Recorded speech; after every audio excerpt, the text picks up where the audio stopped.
우리가 좋은 일을 하려고 한다 할지라도 그것을 올바르게 하는 것이 중요합니다.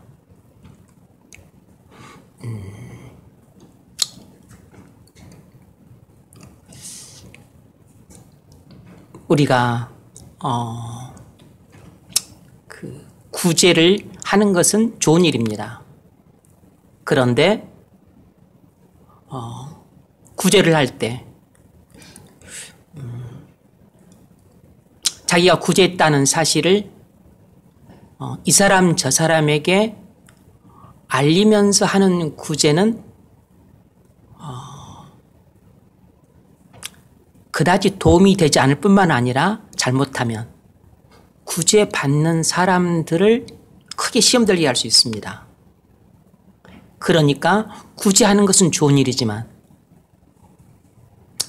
잘못된 방식으로 구제를 하게 되면 안 하는 것만 못하게 됩니다.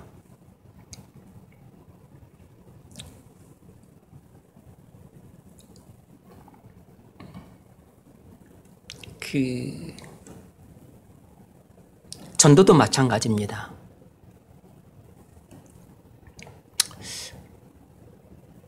전도하는 것은 바람직한 일이지만 전도를 잘못된 방식으로 하게 되면 우리가 예상하지 못하게 그것이 도리어 위험한 일이 될 수 있고 때로는 안 하는 것만 못하게 되는 일이 발생할 수도 있습니다. 그러니까 여러분이 전도를 하려고 해도 올바르게 전도하는 것이 중요합니다. 그러면 올바른 전도란 무엇인가? 오늘 우리가 그걸 살펴보려고 합니다. 요한복음 8장은 초막절이 지난 후 예수님이 성전에서 유대인들에게 설교하시는 대목을 기록하고 있습니다. 전반부 내용과 후반부 내용이 사뭇 다릅니다. 8장 전반부에서 예수님은 주로 복음을 전하는 데 관심을 두었습니다. 나는 세상의 빛이니 나를 따르는 자는 생명의 빛에 거하리라. 물론 율법의 빛에 비추어서 그들이 하나님 앞에 죄인으로서 지옥에 가게 될 것이라고 말하긴 하지만 조금 약하게 말씀을 하십니다. 주로 예수님은 자신이 하나님이 보내신 그리스도이므로 자신을 믿어야 구원을 받는다고 말씀하시는데 집중을 하세요. 물론 반대하는 사람들이 있었으나 의외로 많은 사람들이 예수님 말씀을 믿었습니다. 이 말씀을 하심에 많은 사람들이 믿더라. 예수님이 전하신 복음에 많은 사람들이 좋은 반응을 보였습니다. 상당히 고무적이죠. 이제 31절부터 시작되는 후반부에서 예수님은 자기를 믿는다고 말했던 유대인들을 대상으로 해서 설교를 전하십니다. 그런데 이번에 설교 포인트는 앞서 했던 설교 포인트와는 달랐습니다. 이제는 자기를 믿는다고 말했던 유대인들에게 주로 복음이 아니고 집중적으로 율법을 전하기 시작했습니다. 예수님은 그들을 율법의 빛에 비추어서 그들이 하나님 앞에 죄인임을 적나라하게 드러냈습니다. 심지어 그들을 마귀의 자식이라고까지 거침없이 폭로했습니다. 그러자 예수님을 믿는다고 말했던 유대인들의 반응이 놀랍게 달라졌습니다. 처음에는 이의를 제기하고 반발하더니 나중에는 예수님을 욕하며 증오심과 적개심에 불타올랐습니다. 증오심과 분노심이 가득한 유대인들에게 예수님이 앞서와 비슷하게 복음을 다시 전하기 시작했습니다. 나를 믿어야 영생을 얻는다. 이렇게 말했더니 그 전에 복음을 듣고 예수님을 믿는다고 고백했던 그 유대인들이 예수님을 미쳤다고 욕했습니다. 너는 누구냐고 묻는 그들에게 예수님은 자신이 하나님의 아들이요 약속된 메시아라고 전했습니다. 그랬더니 증오심과 분노심이 폭발해서 마침내 예수님을 죽이려고 달려들었습니다. 복음을 듣고 예수님을 분명히 믿는다고 말했던 그 유대인들이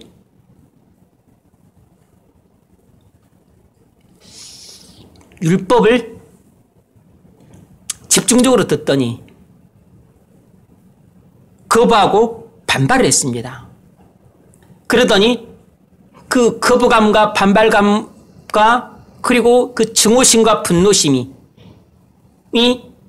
복음을 듣는 데까지 영향을 미쳐서 이제는 복음조차도 완강하게 거부하고 반발하면서 도리어 예수님을 죽이려고 달려들었습니다.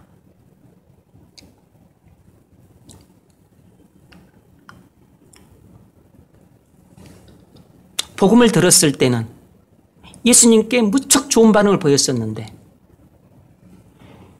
율법을 전하기 시작하자 그리고 나중에 복음을 전했지만 아무 소용이 없었습니다. 예수님에 대해서 최악의 반응으로 바뀌었어요.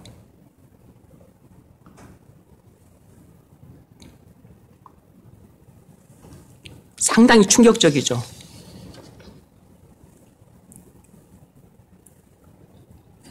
8장 전반부에서 설교는 바리새인들까지 포함된 유대인들에게 전한 설교였는데 많은 사람들이 믿었던 반면에 후반부에서 설교는 예수님을 믿는다고 고백했던 유대인들만을 대상으로 전한 설교였는데 아무도 믿지 않고 다 반발하고 그리고 예수님을 배척했습니다. 왜 이렇게 반응이 다르죠? 그건 예수님의 설교 방식 때문입니다. 예수님이 전한 설교 내용이 처음과 나중에 달랐습니다. 처음에는 율법을 전하지 않은 것은 아니지만 율법은 거의 전하지 않고 주로 복음을 전했던 반면에 나중에는 거의 집중적으로 율법만 전하시고 나중에 복음을 전하셨어요.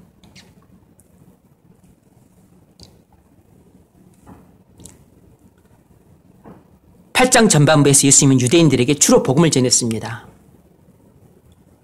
자신이 그리스도로서 자신을 믿어야 구원을 얻는다고 말씀하시는데 집중했습니다. 물론 간혹 율법의 빛에 비추어서 그들이 죄인임을 드러내긴 했지만 아주 약했습니다. 주로 그리스도인 자신을 믿어야만 구원을 얻는다고 말씀하시는데 강조점을 두었어요. 그랬더니 많은 유대인들이 예수님을 그리스도로 믿는다고 고백했습니다. 그런데 후반부에서는 그렇게 믿는다고 고백했던 유대인들에게 주로 율법을 전했더니 지금까지 반응과는 사뭇 다르게 아주 거부하고 반발하는 반응이 나오고 그리고 아주 거칠게 예수님을 대적하는 앞서에서는 전혀 볼 수 없었던 최악의 반응이 나타났습니다. 예수님을 미워하고 화를 냈어요. 예수님이 전하신 율법과 복음 아무것도 믿지 않았습니다. 여기서 우리가 뭘 할 수 있죠? 올바른 전도는 율법과 복음을 전하는 것이라는 것입니다. 올바른 전도는 복음만 전하는 것이 아니고 율법과 복음을 함께 전하는 것입니다. 여러분이 만일 전도를 하려거든 절대로 복음만 전해서는 안 됩니다. 여러분이 올바르게 전도하려면 반드시 먼저 율법을 전하고 그 다음에 복음을 전해야 되는 것입니다.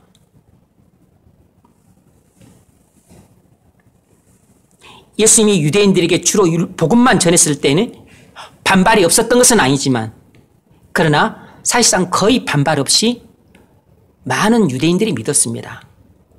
그러나 믿는다고 말했던 유대인들에게 율법을 집중적으로 전했을 때 그들은 반발했습니다. 나중에 전과 같은 복음을 전했지만 그것도 받아들이지 않았어요. 그들은 복음만 들었을 때 예수님을 그리스도로 믿는다고 분명히 고백했던 사람들이었지만 나중에 율법을 전했을 때 그들은 예수님을 미워하고 그리고 반발하고 그리고 그 전한 복음을 받아들이지 않았을 뿐만 아니라 나중에 전했던 복음조차도 그들은 완강히 거부했습니다. 이로써 그들이 앞서 예수님이 복음을 전했을 때 내가 하나님의 아들 그리스도다, 나를 믿으면 구원을 받는다라고 전했던 복음을 그들이 믿는다고 고백했었지만 사실상 그 믿는다고 고백했던 고백이 진짜가 아니라는 것을 나중에 그들에게 율법을 전했을 때 그들에게 나타난 반응으로 보여준 것입니다. 그들이 믿는다고 했던 신앙 고백은 다 거짓이었던 것이에요.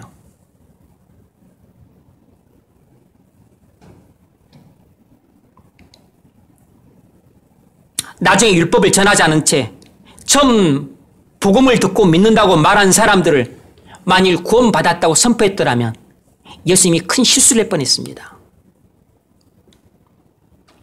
오늘날 교회에서 저지른 흔한 실수가 뭐죠? 예수님이 하나님의 아들로서 당신의 모든 죄를 지고 십자가에 달려 돌아가셨습니다. 그러므로 그를 믿으면 구원을 받습니다. 이렇게 복음을 전하고서 저는 예수님이 저의 모든 죄를 지고 십자가에서 달려 돌아가셨음을 믿습니다. 이렇게 신앙 고백하면 저가 마음으로 믿어 의에 이르고 입으로 시인하여 구원에 이른다고 이 말씀을 인용을 하면서 저가 입으로 시인하였으므로 구원에 이르렀다고 이렇게 선포를 하는 경우가 너무 허다합니다.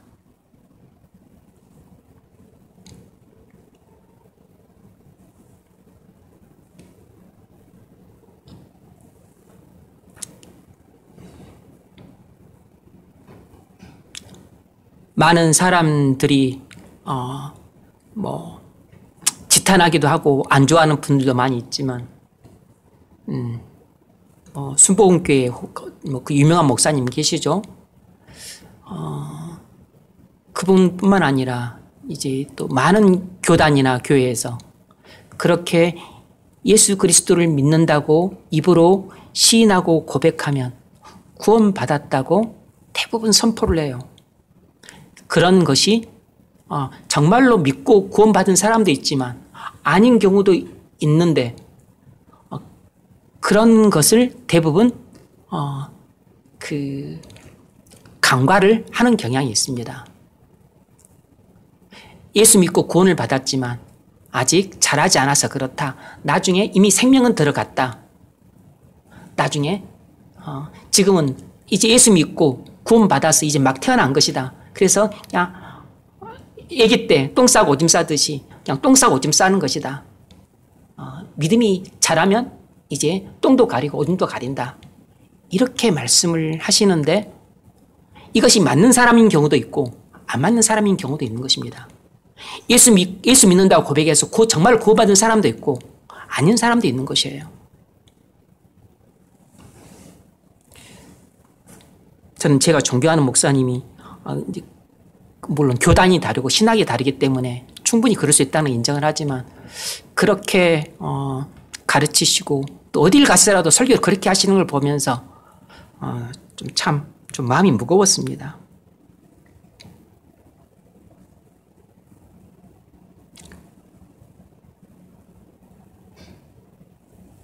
여러분, 그러므로 복음만 전하는 것은 절대로 올바른 전도가 아닙니다. 하나님은 거룩한 분으로서 우리가 하나님 앞에 죄인이기 때문에 지옥에 갈 사람들이라는 것을 분명히 전하지도 않은 채 단순히 예수님이 하나님의 아들로서 당신의 모든 죄를 지고 십자가에서 피 흘려 돌아가셨기 때문에 그것을 믿으면 구원받는다고 전하는 것은 전도가 아닌 것은 아니지만 전도 맞지만 올바른 전도는 아닌 것입니다. 복음만 전해도 전도는 맞지만 율법이 빠진 채 복음만 전하는 것은 올바른 전도라고 보기 어렵습니다. 근데 여러분 아셔야 됩니다. 복음만 전해도 구원받을 수 있습니다. 여러분 오해하시면 안 돼요. 복음만 전해도 얼마든지 구원받을 수 있습니다. 반드시 율법과 함께 복음을 전해야만 구원받는 것이 아니에요. 얼마든지 복음만 전해도 구원받을 수 있습니다. 그래서 우리 교단에서도 훌륭한 개혁신학자들 중에 개혁신학자들 중에서도 사람이 구원받는 데는 율법이 꼭 필요한 것이 아니라고 주장하시는 분들이 있습니다. 사람이 구원받는 데에는 율법이 꼭 필요한 것이 아니다. 복음만으로 충분하다. 라고 주장하시는 분들이 있어요. 우리 신대원에서도 조직신학을 가르쳤던 또 최고의 우리 교단의 조직신학자로 알려졌던 훌륭한 교수님도 그런 주장을 하셨습니다. 제 은사이신데. 근데 그 말이 전적으로 틀린 건 아닙니다. 맞습니다. 율법 없이 복음만으로도 구원받을 수 있습니다. 성경에도 그런 예가 많이 나와 있어요. 요한복음 1장을 보면 빌립은 예수님의 한 말씀, 나를 조출하는 이 말씀을 듣고 구원을 받았습니다. 물론 예수님이 빌립에게 이 한 말씀을 하신 것은 아니겠죠. 많은 말씀을 하셨지만 그 중에 핵심은 나를 따르라. 이 말씀이 핵심이었기 때문에 요한이 그 말씀만 기록을 했겠죠. 그런데 빌립이 예수님께로부터 무슨 말씀을 들었는가를 그의 말을 추적해 조사해 보면 빌립은 예수님이 성경이 예언한 메시아라는 것을 믿었던 겁니다. 그걸 믿고 구원을 받은 것이에요. 그러니까요, 예수님으로부터 율법을 먼저 듣고 그 다음에 복음을 듣고 그렇게 하지는 않았음이 분명해요. 빌립만이 아닙니다. 안드레도 그렇고 베드로도 그렇고 뒤에 나오는 나다나엘도 그렇고 누가복음 8장을 보면 12회를 혈루증을 앓던 여인 이야기가 나오는데 그 여인은 예수님의 옷가에 손을 댐으로써 혈루증이 치유받고 구원도 받았어요. 이 여인은 예수님이 메시아라는 믿음으로 구원을 받았습니다. 예수님이 이 여인에게 이렇게 선포했습니다. 내 믿음이 너를 구원하였느니라. 조나단 에드워즈 목사님은 디모데전서 1장 17절을 읽다가 구원을 받았습니다. 영원하신 왕, 곧 썩지 아니하고 보이지 아니하고 홀로 하나이신 하나님께 존귀와 영광이 영원 무궁하도록 있을지어다. 아멘. 조나단 에드워즈는 율법도 아니고 특별히 복음도 아닌 그냥 성경 말씀 읽다가 구원 받았습니다. 꼭 율법과 복음을 함께 들어야만 구원 받는 것은 아닌 것입니다. 심지어는 율법도 아니고 복음도 아니고 이것은 그냥 어찌 보면 율법이라 할 수도 있죠. 그냥 성경 말씀이 있다가도 그냥 구원 받을 수 있는 것입니다. 스펄전 목사님은 16살 때 한 삐쩍 마른 집사님이 이사야서 45장 22절 말씀을 가지고 설교하는 것을 통해서 구원을 받았습니다. 땅의 모든 끝이여 내게로 돌이켜 구원을 받으라. 나는 하나님이라 다른 이가 없느니라. 옛날 번역이 이렇게 됐습니다. 땅끝의 모든 백성들아 나를 앙망하라. 그리하면 구원을 받으리라. 이렇게 설교했습니다. 젊은이 마음속에 근심이 많군요. 당신의 근심이 무엇이든지 간에 당신의 모든 죄를 지고 십자가에 달려 돌아가신 그리스도를 바라보십시오. 그러면 구원을 받을 것입니다. 이 설교를 듣고 구원을 받았어요. 거기에 율법이 전혀 없다고 말할 수는 없지만 아주 단순한 복음을 듣고 구원을 받은 것입니다. 물론 스펄전은 이렇게 구원받기 전에 어떤 선행 과정이 있었는가에 대해서도 알고는 있어야 됩니다. 스펄전은 그날 처음 교회에 나왔던 불신자가 아니었습니다. 교회를 다니기 시작한 지 1년, 2년, 3년 됐던 그런 초신자가 아니었어요. 그는 할아버지도 목사고 아버지도 목사고 그냥 목회자 집안에서 태어나서 그는 어렸을 때부터 일찍부터 성경을 엄청 많이 읽었고 경건서적도 엄청 많이 읽었고 오랫동안 자신이 구원받지 못한 죄인이라는 사실을 알고서 오랫동안 자신의 구원을 위해 기도를 해왔던 사람이에요. 이런 모든 일련의 과정들이 있었던 것입니다. 이런 정도는 알고 들으셔야 돼요. 그런데 그가 구원받는 수단으로 쓰인 말씀은 그냥 이사야서 45장 22절 말씀.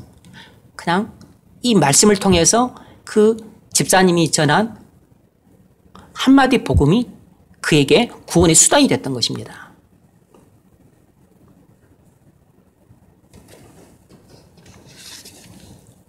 그러므로 여러분, 율법 없이도 얼마든지 복음만으로 구원받을 수 있습니다.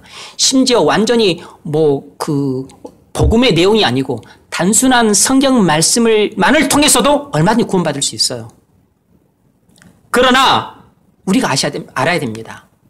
우리가 불신자들을 대상으로 전도하려면 복음만 전하는 것으로는 부족합니다. 왜냐하면 왜 내게 예수님이 필요한지, 왜 내가 예수를 믿어야만 구원을 받는지, 율법을 전하지 않으면 그 이유를 알 수가 없습니다. 복음만 전해가지고는 그걸 알 수가 없어요. 왜 내게 예수님이 필요한지, 왜 나를 위해 예수님이 십자가에 달려 죽으셔야만 했는지, 왜 내가 그것을 믿어야만 구원을 받는지, 그 이유를 알게 해주는 것이 바로 율법입니다. 그래서 율법을 먼저 전해야 되는 것이에요. 그래서 바울은 율법을 가리켜 죄인들을 그리스도께로 인도하는 가정교사라고 불렀던 것입니다. 갈라디아서 3장 24절에서 바울이 율법을 이렇게 말합니다. 이같이 율법이 우리를 그리스도께로 인도하는 초등교사가 되어 우리로 하여금 믿음으로 말미암아 의롭다함을 얻게 하려 함이라. 아주 중요한 말씀이에요. 여기서는 가정교사라고 번역을 했는데 옛날에는 몽학선생이라고 번역을 했습니다. 몽학선생이란 옛날 로마 제국 시대의 가정교사를 뜻하는 것이에요. 우리가 예수 그리스도를 믿어 의롭다함을 얻는 데 있어서 율법이 우리를 그리스도께로 인도하는 가정교사 역할을 한다는 것입니다.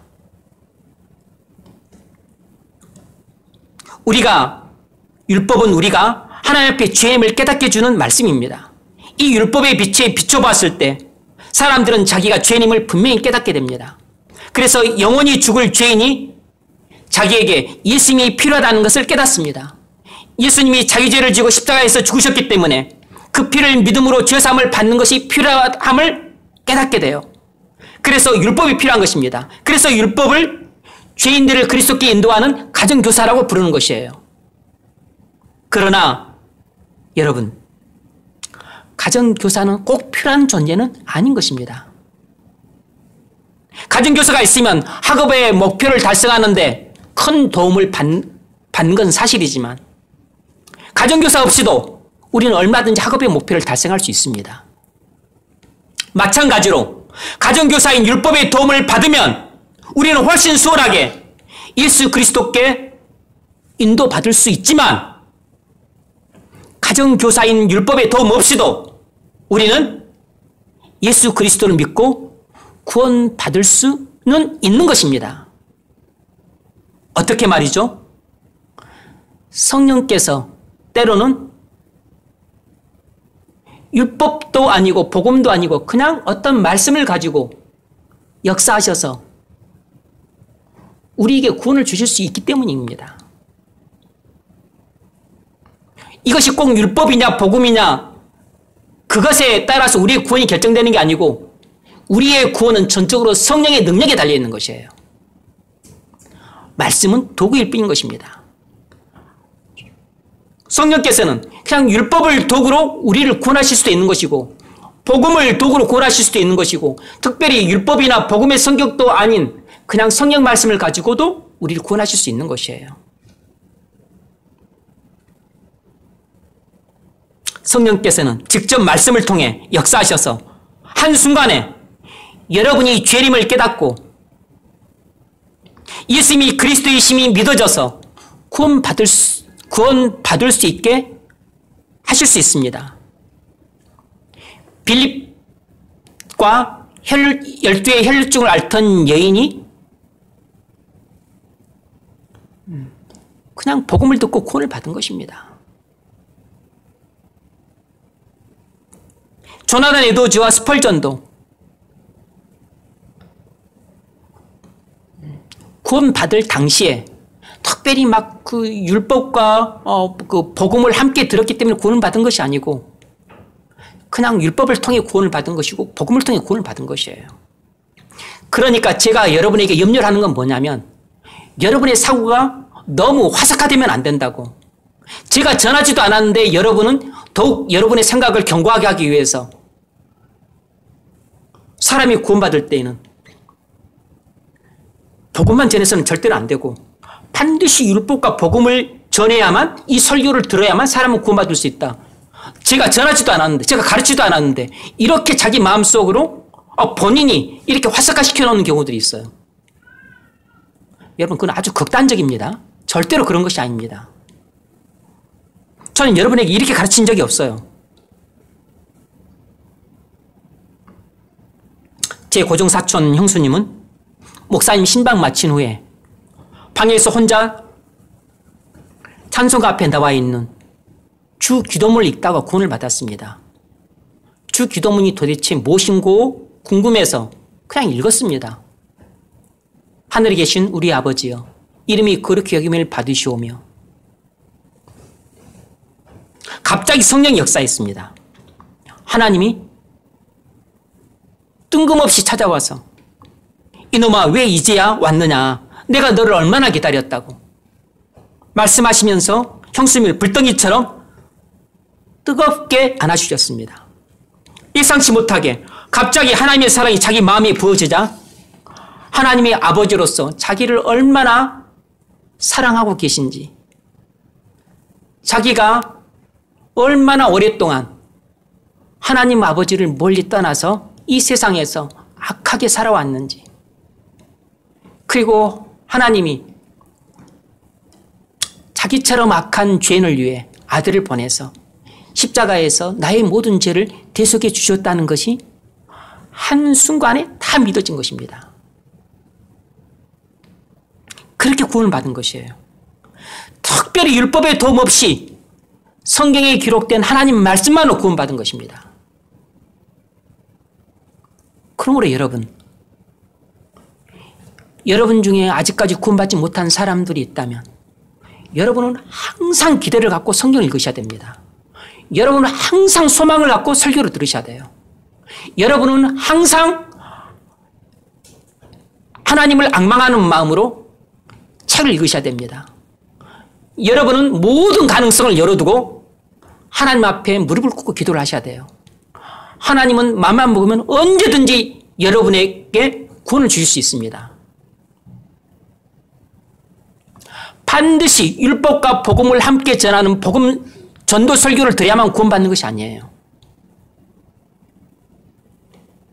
여러분은 율법 없이 복음만으로도 구원받을 수 있습니다. 심지어는 복음은 없이 율법만 듣고서도 구원을 받을 수 있습니다. 특별히 이것은 율법이라 하기도 그렇고 복음이라 하기도 그렇고 그냥 하나님 말씀을 들음으로만도 구원받을 수 있어요. 하늘에 계신 우리 아버지여 이 말씀을 읽다가도 여러분 구원받을 수 있는 것입니다. 그러나 아셔야 됩니다. 우리가 불신자들을 대상으로 전도할 때나 특별히 교회 안에서 믿는다고 고백한 교인들을 대상으로 전도 설교를 해야 될 때는 반드시 먼저 율법을 전하고 그 다음에 복음을 전하는 것이 바람직합니다. 왜냐하면 그렇게 하지 않고 복음만 전하면 자기가 하나님 앞에 죄인이라는 것을 분명히 깨달을 수가 없어요. 그러면 자기가 하나님 앞에 죄인이라는 것을 분명히 깨닫지 못하게 되면 예수님이 왜 내게 필요한지도 분명히 깨달을 수가 없게 돼요. 그리고 예수님이 왜 십자가에서 피 흘려 죽으셨는지 그 이유도 정확하게 알기가 어려운 것입니다. 그러니까 이성적으로 이해하기 어렵고 합리적으로 설명하기 어렵고 논리적으로 이것이 연관성이 지어지지 않게 되는 것이에요.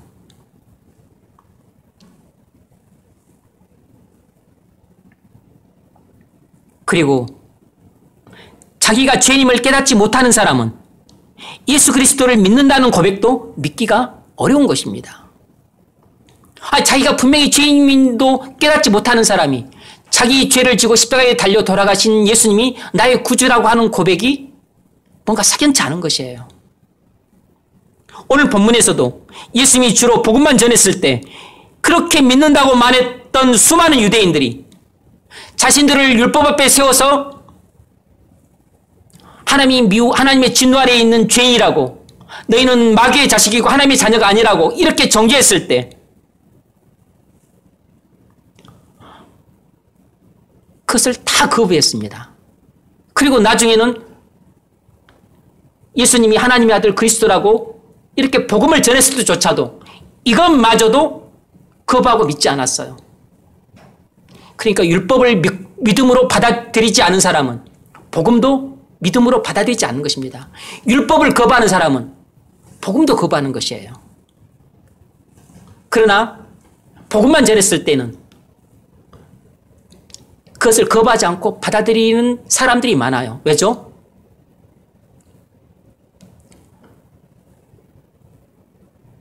복음에도 거부감이 있을 수 있지만 그런데 율법에는 특히나 죄인들로서는 받아들이기 어려운 거부감이 강한 것입니다.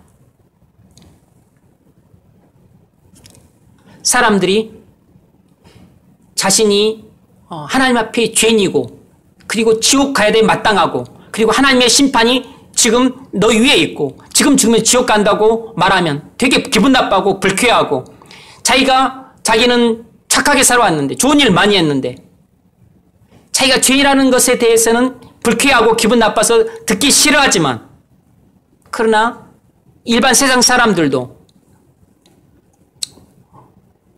복음을 듣기 싫어하는 사람이 있지만 그럼에도 불구하고 복음을 사람들이 믿는다고 말하는 이유는 예수 믿으면 구원받습니다. 예수 믿으면 천국 갑니다. 예수 믿으면 복 받습니다.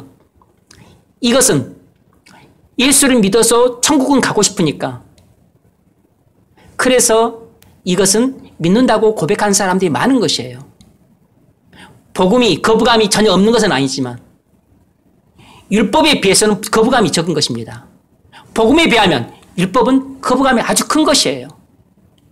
그래서 죄인으로서 거부감이 가장 강하고 분명하게 나타나는 것이 바로 이 율법이에요.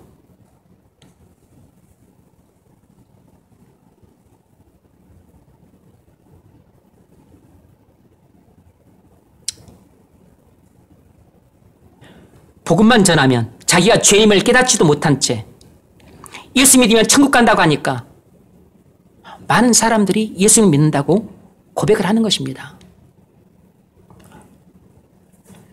예수 그리스도를 믿는다는 것이 정확하게 무엇인지 모른 채 구원은 받고 싶으니까 천국은 가고 싶으니까 뭐 그렇게 해서 그렇게 고백한다고 해서 손해보는 것 없잖아요. 믿지야 본전이라고. 그러니까 믿는다고 고백을 하는 것입니다. 믿지야 본전인데 뭐 내가 예수 믿는다고 해서 크게 손해볼 거 없잖아요. 이것이 오늘날 교회의 병폐 아닙니까? 오늘날 교회는 대부분 듣기 쉽고 재미있고 그리고 은혜 받기도 쉬운 생활 설교만 주로 합니다. 복음을 잘 전하지 않아요. 복음을 전하지 않은 것도 문제지만 더 큰 문제는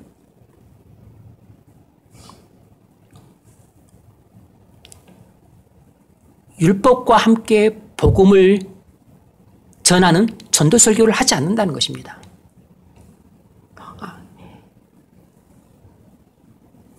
예수님이 그리스도로서 그 십자가의 피를 믿어야만 구원을 받는다는 복음도 듣기 어려운 것이 사실이에요. 그런데 그 이유는 오늘날 교회 안에 있는 대부분의 사람들을 예수 믿고 구원받은 사람들이라고 간주하니까 굳이 전도 설교를 할 필요를 못 느끼고 있는 거죠. 그건 이제 목사님의 관점에 따라 뭐 다를 수 있는 것입니다. 그러니까 굳이 율법을 전하고 복음을 전하는 불신자들을 대상으로 영혼을 구원하기 위해서 하는 이 전도 설교를 하지 않는 것입니다.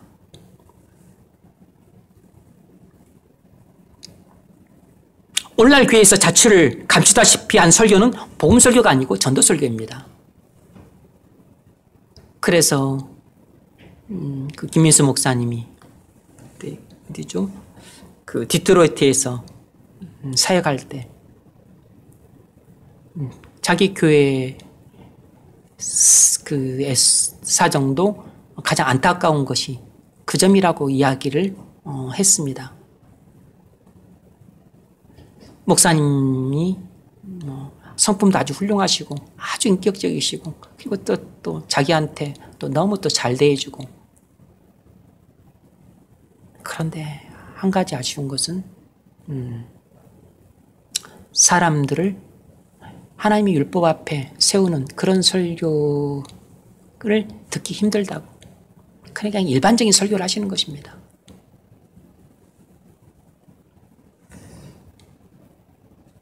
교인들을 율법 앞에 세워 죄인임을 깨닫게 해서 예수 그리스도를 믿도록 인도하는 전도 설교가 오늘날 교회에 꼭 필요한 것입니다. 왜냐하면 교회 안에 예수를 믿는다고 고백하지만 실은 아직까지 예수를 진짜로 믿지 않는 불신자들이 많기 때문이에요. 그래서 영혼을 구원하려면 교회 밖에 있는 불신자들을 대상으로 해서도 전도 설교를 해야 되지만 교회 안에 숨겨져 있는 많은 불신자들을 대상으로도 전도 설교를 해야 되는 것이에요.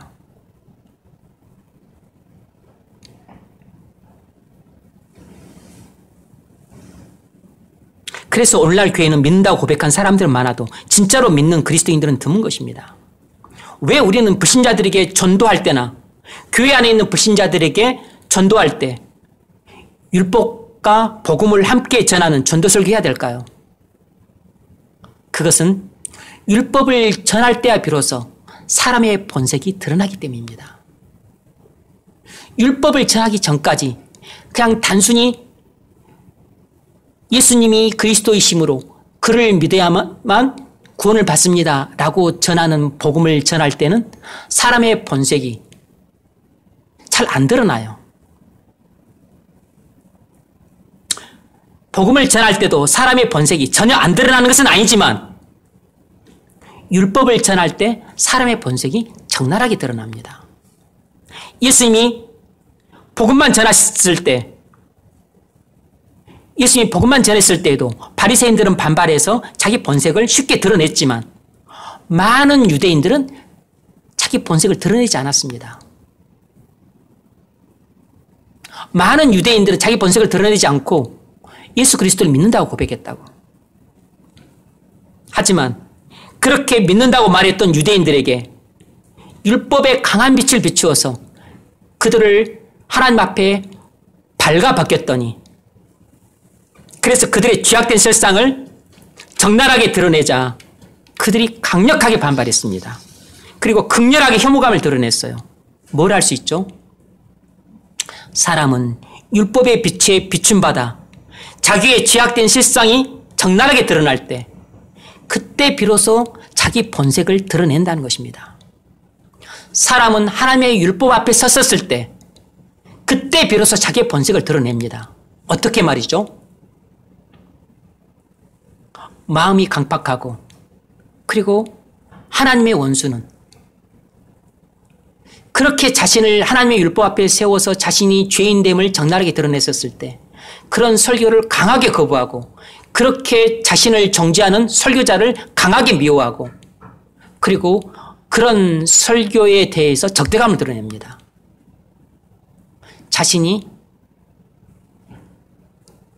하나님의 원수라는 사실을 그대로 드러내요. 하지만 자신을 하나님의 율법 앞에 세워서 죄인임을 드러냈었을 때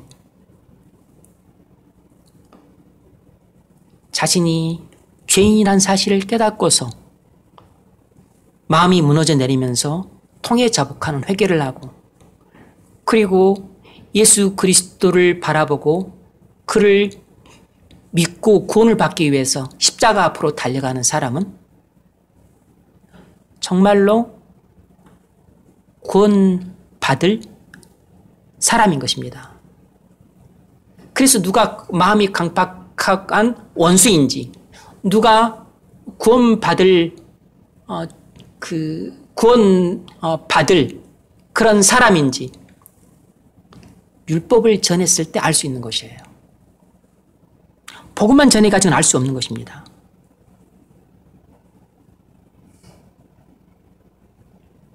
복음만 들었을 때 믿는다고 좋은 반응을 보였던 유대인들이 율법 앞에 서자 그들이 얼마나 마음이 강팍한 죄인들이고 예수님을 불신하는 하나님의 원수들인지 백인하에 드러났습니다.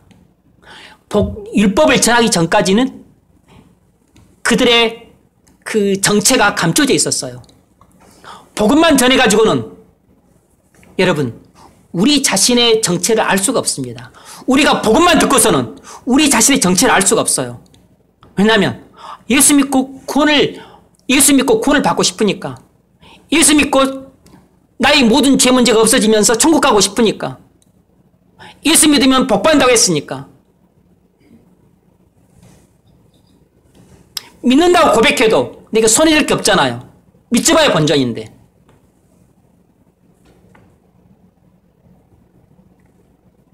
복음을 들을 때는 좋은 반응을 보이지만 율법을 들을 때는 아주 반발하고 그리고 거부하는 나쁜 반응을 보이는 사람은 구원 얻는 믿음을 가진 사람이 아닌 것입니다.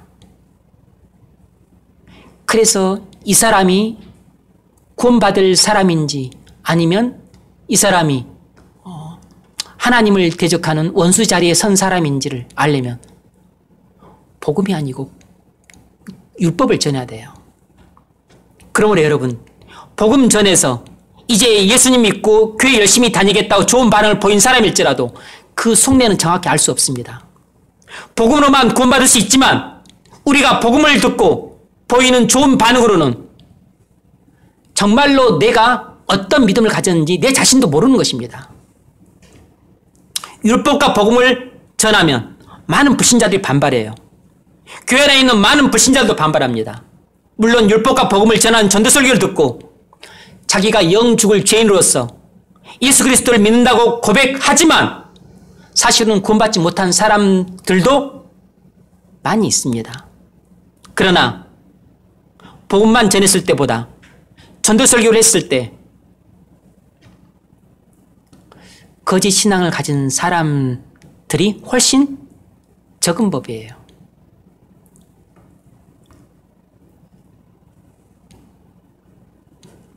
그래서 복음만 전하든 아니면 율법과 복음을 함께 전하는 전도설교를 하든 어쨌든지 간에 모든 신앙 고백을 있는 그대로 다 믿을 수는 없는 것입니다. 다 점검을 해야 돼요. 그래서 전도자들은 영혼을 구원하기 위해 불신자들을 대상으로 설교할 때는 항상 율법과 복음을 전하는 전도설교를 했던 것입니다.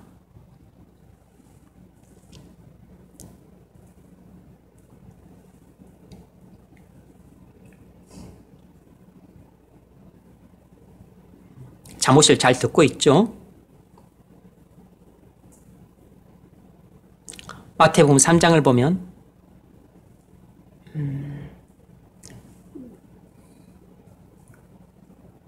그리고 꼭 필요한 경우가 아니라면 커튼을 왼쪽이 아니고 오른쪽으로 이렇게 젖혀 놓으세요. 거기 가려서 안 보여서 답답한 경우가 있으니까 앞으로는 커튼을 이렇게 오른쪽으로 젖혀 놓으세요. 마태복음 3장을 보면 세례 요한은 바리새인들과 사두개인들을 향해 이렇게 설교했습니다. 마태복음 3장 7절로 12절 독사의 자식들아, 누가 너희를 가르쳐 임박한 진노를 피하라 하더냐. 그러므로 회개에 합당한 열매를 맺고 속으로 아브라함이 우리 조상이라고 생각하지 말라.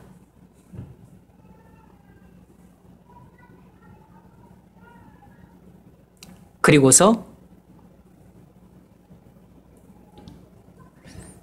내 뒤에 오시는 이는 나보다 능력이 많으시니 나는 그의 신을 들기도 감당하지 못하겠노라. 그는 성령과 불로 너에게 세례를 베푸실 것이요 손에 키를 들고 자기의 타작마당을 정하게 하사 알곡은 모아 곳간에 들이고 쭉정이는 꺼지지 않는 불에 태우리라.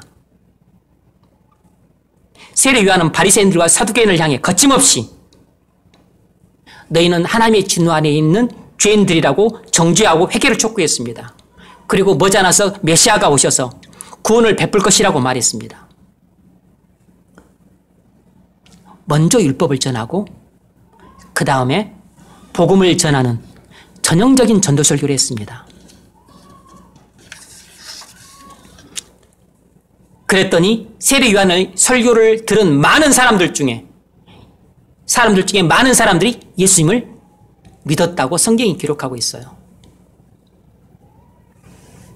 전도 설교를 듣고 많은 사람들이 자기의 죄를 깨닫고 그리고 회개한 것입니다. 그리고 세례 요한이 말한 대로 곧 오실 메시아를 마음속으로 기다리고 있었던 것이에요. 그래서 예수님이 오셔서 내가 너희가 기다리고 있는 메시아다라고 말했을 때 그것을 믿고 구원을 받은 것입니다.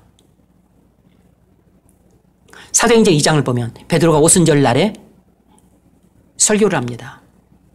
설교의 요약은 이것이에요. 요지는 이것입니다. 너희는 로마인의 손을 빌려서 예수님을 십자가에 못 박아 죽인 죄인들이다. 그런데 아느냐? 그 예수님이 바로 너희를 구원하러 이 땅에 오신 하나님의 아들이시고 그리스도시다.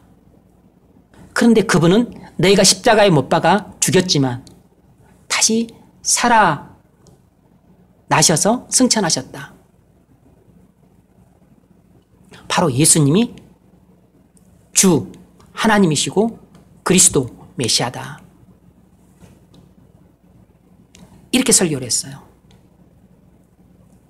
뭘 전한 거죠? 율법을 전해서 그들이 죄인임을 깨닫게 하고 복음을 전해서 구원 얻도록 길을 열어놓은 것입니다. 유대인들이 그 설교를 듣고 자기 죄를 자각하고 애통해하면서 형제들아 우리가 어찌할꼬 물었습니다. 율법을 듣지 않았더라면 어떻게 자기 죄를 깨달았겠어요? 그리고 복음을 듣지 않았더라면 예수님이 메시아임을 어떻게 알았겠냐고. 자신들이 메시아이신 예수님을 십자가에 못 박아 죽였으니 이 죄를 어찌할꼬. 이 죄도 용서를 받고 이런 악한 죄를 저지른 이 흉악한 죄인인 우리도 구원받을 수 있을까요? 이렇게 물은 것입니다. 구원받을 수 있다 그랬습니다. 너희가 각각 회개하고 예수 그리스도의 이름으로 세례를 받고 죄사함을 받으라. 그리하면 성령을 선물로 받으리니. 뭘 말한 것입니까? 너희 죄를 회개하고 그리고 예수 그리스도를 믿으라. 그러면 구원을 받는다는 것입니다. 오순절날 유대인들, 이 불신자들을 대상으로 베드로는 율법과 복음을 함께 전한 전도 설교를 했던 것입니다. 그래서 그 설교를 듣고 3,000명이 한날에 구원을 받은 것이에요.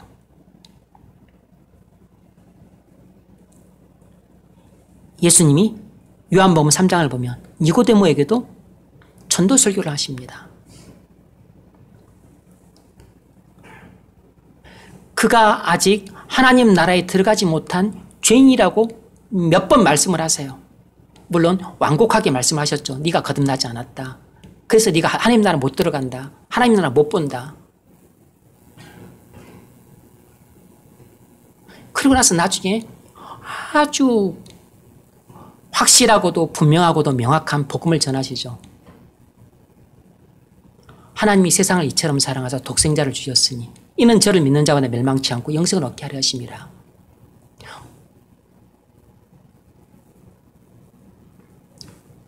노뱀이 들림을 받은 것 같이 인자도 들림을 받아야 하리라. 그 율법과 복음을 함께 전한 예수님의 전도 설교를 듣고 니고데모가 고민에 빠졌습니다. 그리고 일정한 시간이 지난 다음에서야 그가 구원을 받게 돼요. 그런데 요한복음 4장을 보면 예수님이 이 수가성 여인에게도 전도 설교를 하십니다. 대단히 지혜롭고도 완곡하게 전도 설교를 하시죠. 그에게 먼저 복음을 전하십니다. 내가 생수다. 나를 마시면 영원히 목마르지 않는다. 동문서답을 합니다. 복음을 이해를 못하니까. 그래서 남편 이야기를 꺼내요. 그리고서 그가 죄인이라는 사실을 스스로 자각하게 만듭니다. 네 남편을 데려오라. 난 남편이 없습니다. 그래, 네가 살고 있는 남자는 지금 남편이 아니지. 네가 과거에 남편이 5이나 있었지만. 자신이 죄인이라는 사실을 깨닫게 하세요.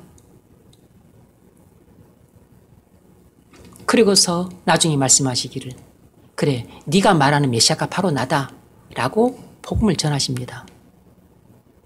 그런데 이 수가성 여인은 니고데모와 달리 즉시 믿어요. 그래서 구원을 받습니다. 여러분, 다른 사람들에게 전도할 때 사형리 사용하지 마십시오. 하나님은 당신을 사랑하십니다. 당신을 향한 놀라운 계획을 갖고 계십니다. 사형리 가지고 전도하는 것, 전도 안 하는 것보다 100번 훌륭한 것입니다. 전도 안 하는 것은 불순종이지만, 그 사형리 가지고 전도하는 것은 그 순종하는 것이에요. 조금 잘못된 방법이지만. 그런데 올바른 전도라고 할 수 없습니다. 여러분이 올바른 전도를 배우셨으니까. 사형리는 이 올바른 전도 설교의 압축판이 아니에요. 사형리 가지고 하지 마십시오. 여러분 혹시 브릿지라고 아십니까? 들어는 보셨어요?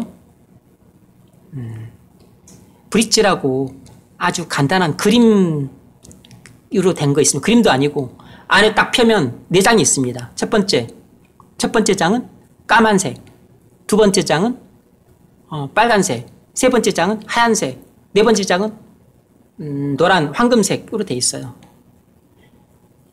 이 브릿지가 아무 말도 없지만 아주 어린애들한테 전도할 때, 아니 문명인들한테 전도할 때 사용하기 좋은 책자인데, 그냥 뭐 4장이니까 뭐 책자를 할 것도 없습니다. 아주 조그만 것인데, 뭐 안 보셨어요? 왜 안 봤을까, 그런 걸? 이 브릿지라고 하는데, 이것이 아주 올바른 전도 설교 방식이에요. 올바른 그 전도 방식입니다. 첫 번째 까만 것은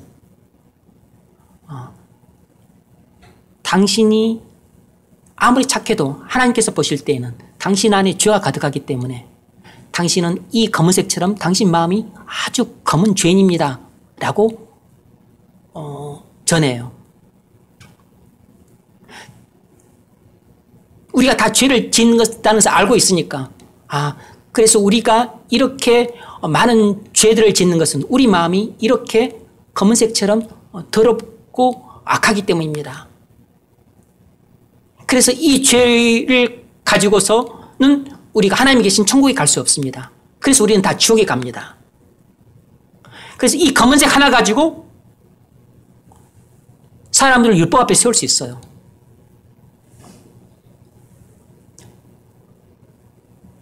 아주 좋습니다. 그리고서 그 다음에 빨간색이에요. 이 검은색처럼 더러운 우리 마음이 어떻게 깨끗하게 씻음받고 그리고 용서를 받을 수 있을까요? 예수님의 십자가의 피밖에 없습니다. 예수님이 바로 당신을 사랑해서 당신은 모든 죄를 지고 십자가에서 대신 하나님의 진노의 심판을 받아 피 흘려 죽으셨습니다. 그러므로 당신은 당신의 이 검은색처럼 더러운 마음을 당신의 아무런 선행으로도 씻을 수 없습니다. 오직 예수 그리스도의 피를 믿어야만 당신의 모든 죄가 씻음을 받습니다. 그리고서 그 다음에 하얀 표지를 딱 보여주는 것입니다. 하얀 표지, 이것이 바로 당신이 예수 그리스도의 이 피를 믿고 죄 사함을 받으면 바로 당신의 마음이 이렇게 죄 하나 없이 깨끗해지게 됩니다. 당신의 과거의 모든 죄, 현재의 모든 죄, 미래의 모든 죄가 예수님의 그 십자가의 보혈로 다 죄 씻음을 받습니다. 그래서 당신의 마음이 이렇게 깨끗해지는 것입니다. 이렇게 죄사함을 받고 용서함을 받아서 당신의 마음이 깨끗해지면 당신은 하나님의 자녀가 되는 것입니다. 하나님의 자녀가 되면 어디를 가냐면 바로 하나님과 그리스도께서 기다리고 계신 노란색, 황금색을 보이면서 이렇게 천국에 가게 됩니다. 천국은 보석처럼 찬란하고 그리고 그 길은 황금길로 되어 있고 그 문은 진주문으로 되어 있다고 할 정도로 정말로 아름답고 찬란하고 그리고 영광스러운 나라입니다. 바로 이 영광스러운 나라에 가시려면 당신이 이렇게 마음이 검은 죄인한 사실을 깨닫고 예수 그리스도를 믿고 그리고 죄사함을 받으셔야 됩니다. 그렇게 당신이 죄사함을 받아서 하나님의 자녀가 되면 당신은 천국에 갑니다. 이렇게 전하는 것이 브릿지예요. 이것이 훨씬 복음적입니다.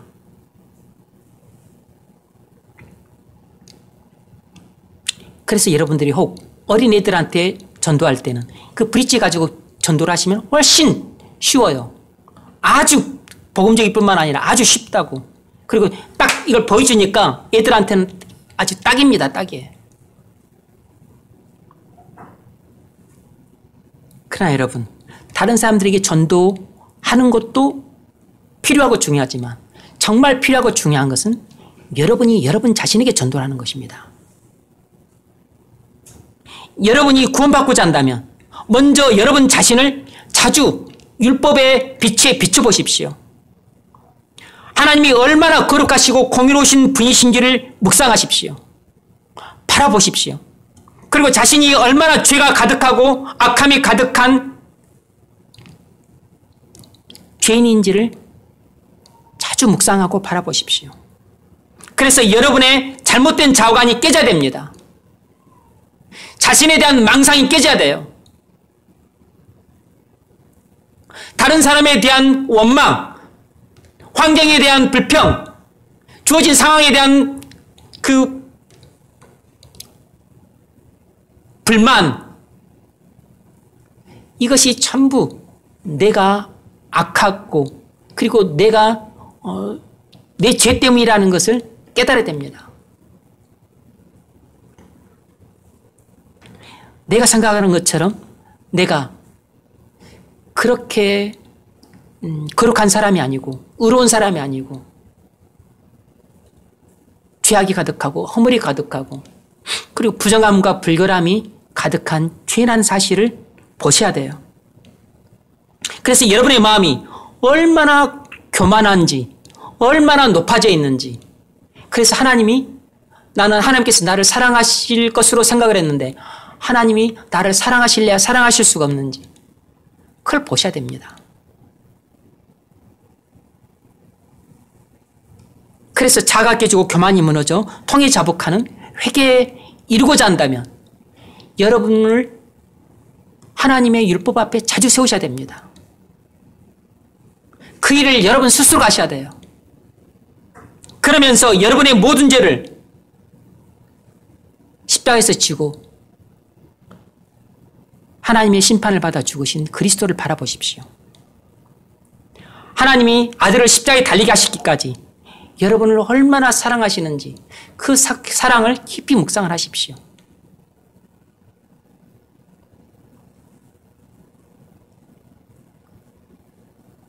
그리고서 예수님이 하나님의 아들로서 모든 영광과 존귀를 버리고 이 땅에 낮고 천한 몸으로 오셔서 나의 모든 죄를 지고 십자가에서 죽으셨을 뿐만 아니라 지금도 하늘에서 나를 위해 중보기도 하고 계시고 또 나를 혼자 두지 않으시고 자신의 영을 보내사 또 나를 인도하시고 공급하시고 보호하시고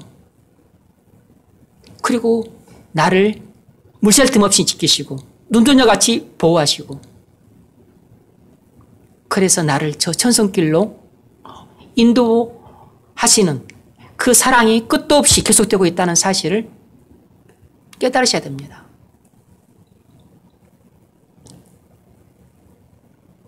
그래서 여러분이 정말로 여러분의 죄를 회개하고 주 예수 그리스도를 믿고 구원을 받고자 한다면 뿐만 아니라 이미 구원받은 그리스도인이더라도 자신의 죄를 회개하고 그리고 다시 한번 그 예수 그리스도에 대한 믿음을 다시 확실히 하면서 모든 죄를 버리고 하나님께 돌아오는 참된 회심을 원한다면 여러분에게 자주 전도를 하셔야 돼요.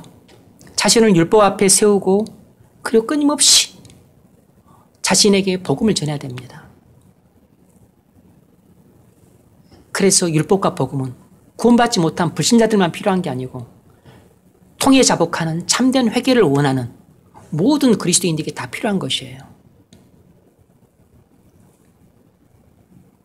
말씀을 맺겠습니다. 여러분, 올바른 전도는 복음만 전하는 게 아니고 율법과 복음을 함께 전하는 것입니다. 먼저 율법을 전하고 그 다음에 복음을 전하는 것이에요. 물론 우리가 율법 없이 복음만으로도 구원받을 수 있습니다. 심지어는 복음 없이 그냥 하나님 말씀 한 구절을 통해서도 구원받을 수 있어요. 하지만 우리가 누군가의 영혼을 구원하기 위해 전도를 하고자 한다면 율법과 함께 복음을 전하십시오. 그것이 사람을 구원으로 인도하는 가장 올바른 방법입니다. 그리고 여러분이 여러분의 죄를 통해 자복하고 정말 예수님이 나의 구주이심을 믿고 그래서 착하고 악하고 게으른 종으로서의 삶의 종집을 짓고 착하고 충성된 종으로 사는 단순히 구원은 회심이 아니고 이 죄를 버리고 하나님께 돌아오는 이런 참된 회심을 하기를 원한다면 여러분에게도 율법과 복음을 전하십시오. 우리 모두에게는 율법과 복음을 필요합니다. 항상 필요한 것이에요. 구원받을 때만 필요한 게 아니고 우리가 그리스도인으로 살아가는 데 있어서 우리에겐 율법과 복음이 항상 필요한 것입니다. 그래서